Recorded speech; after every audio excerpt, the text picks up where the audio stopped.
Abad 21, era tanpa pergulatan pemikiran. Benarkah demikian? Sedikit menoleh ke belakang.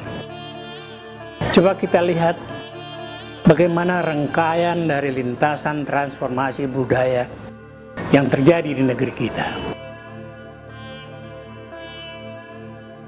Kaum intelektual dan orang-orang terpelajar pada tahun 20-an menghasilkan Sumpah Pemuda, puisi sakti yang mempersatukan kita sampai zaman ini. Pada tahun 35 terjadi pergulatan besar di dalam pemikiran kebangsaan Indonesia yang terkenal dengan polemik kebudayaan. Dan setelah polemik kebudayaan, pada awal kemerdekaan, kita juga dihadiahi sebuah hasil pergumulan pemikiran kebudayaan yang kita kenal dengan Surat Kepercayaan Gelanggang.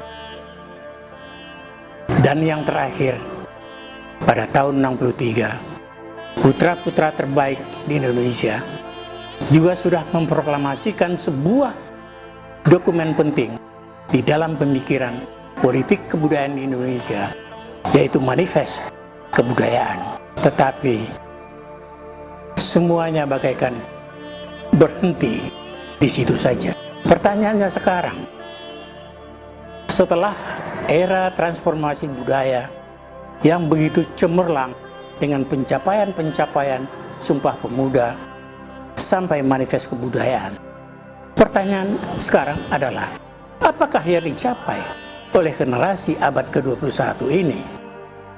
Pertanyaan inilah agaknya yang sangat mengusik, sehingga ada yang serta-merta menganggap generasi abad ke-21 adalah generasi tanpa pergulatan pemikiran kebudayaan.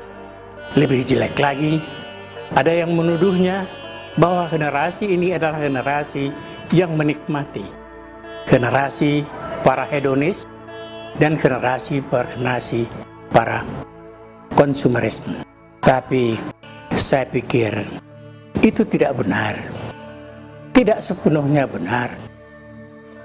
Sebab kalau kita melihat di dalam khasanah penciptaan, di mana kecerdasan dan kreativitas mendapatkan tempatnya, kita masih melihat individu-individu dari generasi ini yang merasakan bahwa mereka tetap punya beban sejarahnya sendiri, dan mereka menjawabnya dengan karya-karya sendiri. Generasi ini melahirkan novel-novel yang bagus, drama yang menarik, cerita pendek yang mengejutkan, musik yang menakjubkan juga, dan banyak karya-karya mereka dalam bentuk isei-isei yang nampaknya juga cukup tangkas dan cerdas. Walaupun mereka tidak melahirkan sebuah manifest kebudayaan, walaupun mereka tidak melahirkan sebuah surat kepercayaan gelanggang, tetapi mereka tetap menyuarakan zamannya sendiri. Kreativitas tidak pernah mati, dan anak muda tetap merupakan ujung tombak dalam suatu gerakan kebudayaan baru, meskipun gerakan itu belum bernama. Dan di sisi gerakan-gerakan sedemikian muncul titik-titik cerah yang mencoba mengartikulasikan gerakan anak-anak muda itu, misalnya melalui ideologi kebudayaan yang diperkenalkan oleh Denny Y.A, Indonesia Tanpa Diskriminasi. Respon tentang ini juga luar biasa. Bila Sumpah Pemuda, polemik kebudayaan, Surat Kepercayaan Gelanggang, Manifest Kebudayaan, semuanya itu adalah produk dari suatu kelompok manusia, orang-orang terpelajar, sehingga itu merupakan suatu produk dari suatu kolektivitas.